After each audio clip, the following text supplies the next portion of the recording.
Panasonic, the heart of your system.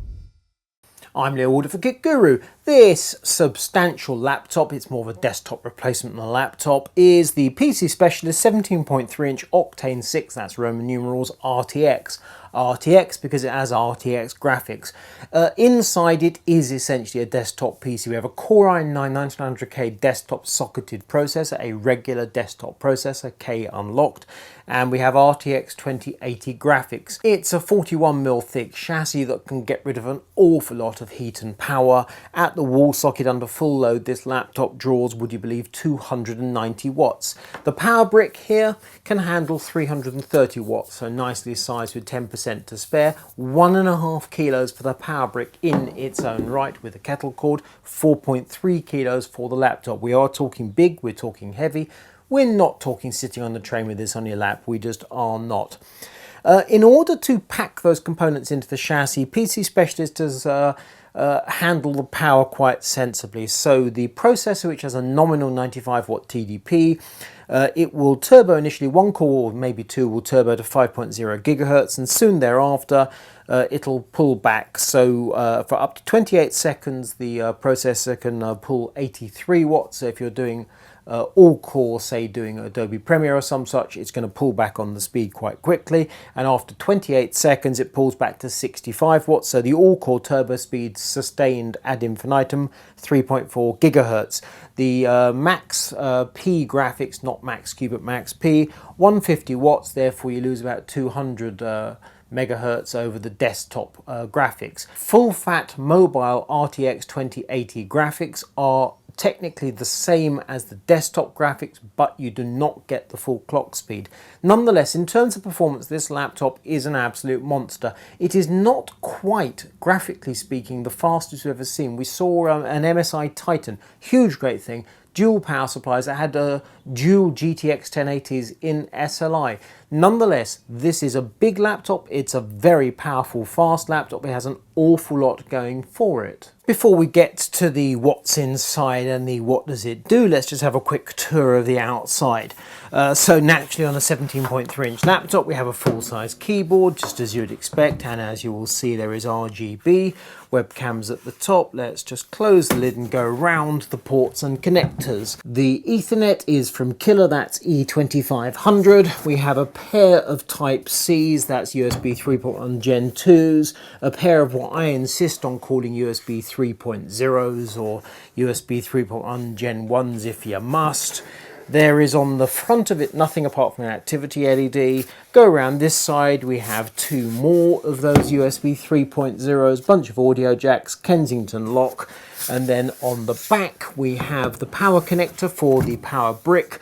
We also have two mini display ports and an HDMI, so you can have it there, lid open, graphics in the back, stuff in the sides, that's all good.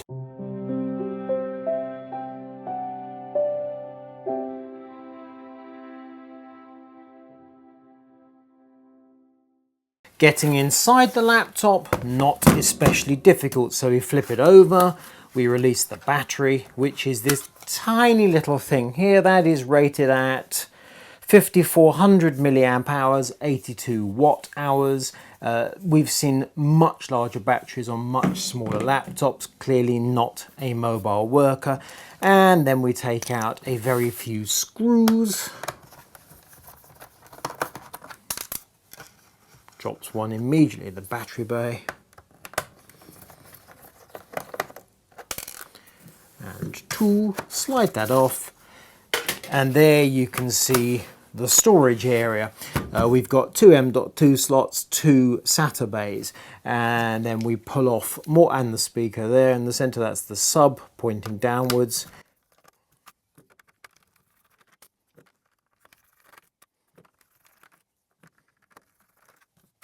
Five screws for the main cover, pull and away.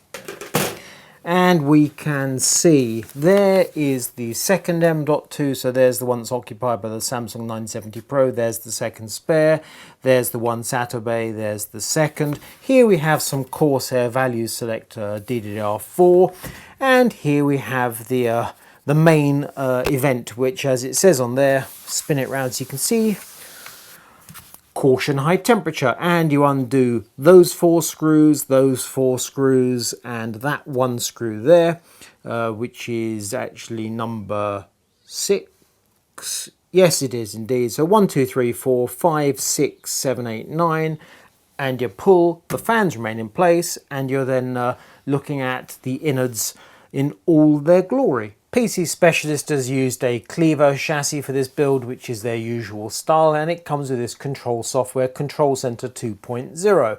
So we have a system monitor, GPU speed, CPU speed, obviously in megahertz, fan speeds, all the usual stuff, temperatures, basic settings there, which enable you to click a preset, just as you'd expect. You can probably get a similar thing going on in the power settings.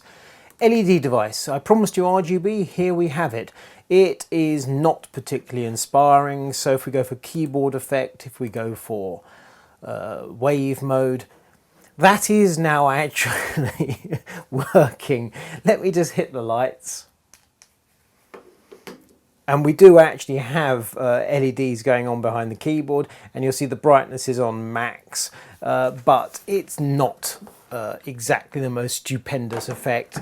I think I decided that flash is the most dramatic. Where is it? There, I think. There we have it.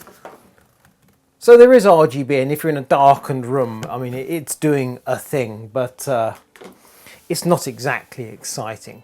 We have RTX graphics, so of course we now have the option of running Port Royal.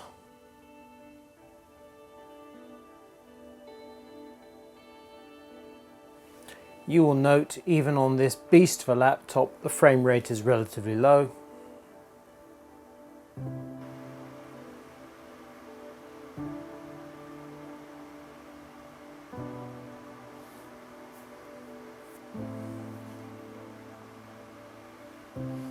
Obviously it's very early days of this new benchmark. Nonetheless, this laptop scores well to get a more comparable result with laptops we run in the past months, indeed the last couple of years now. We can go for Time Spy.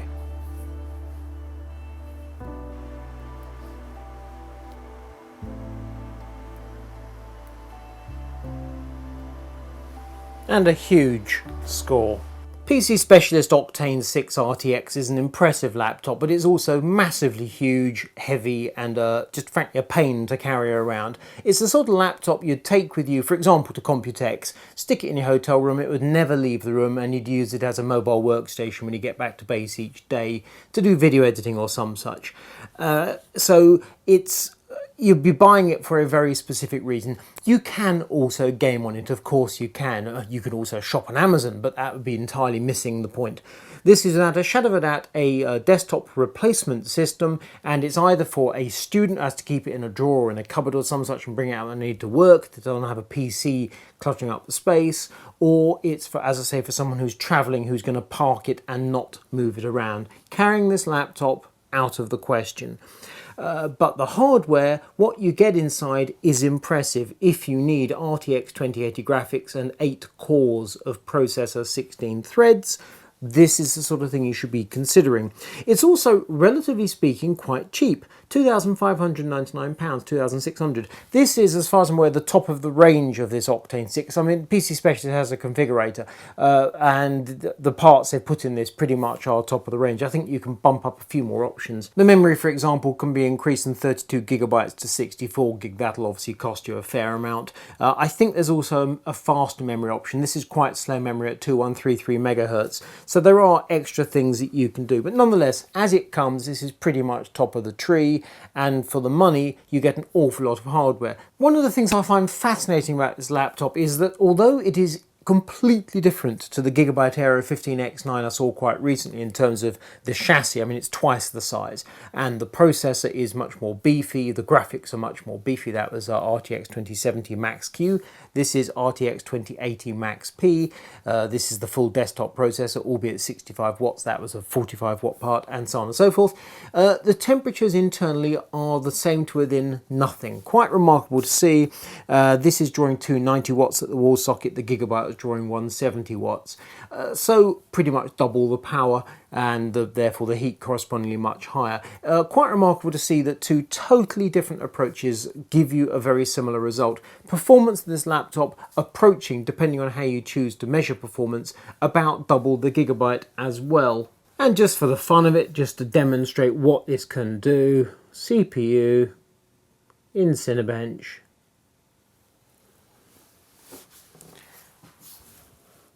Tearing along in the time-honoured manner.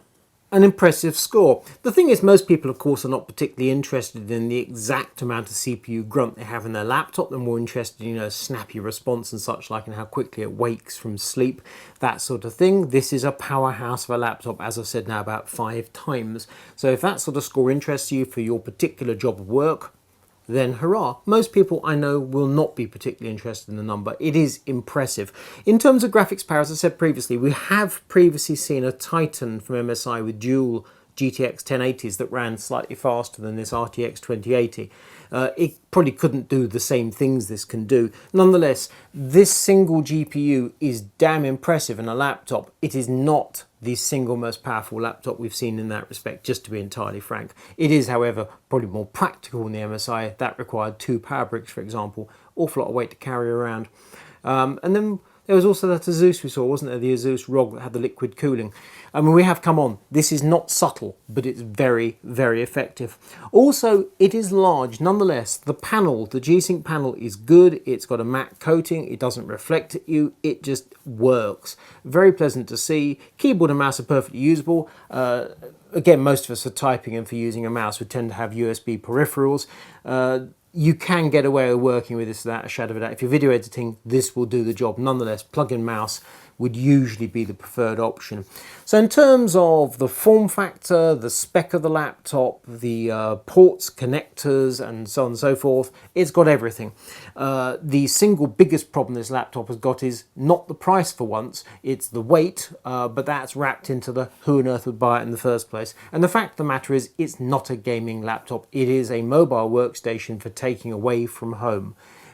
Stick it in the boot of the car, bring it home. That type of use. Using it on the move, forget about it.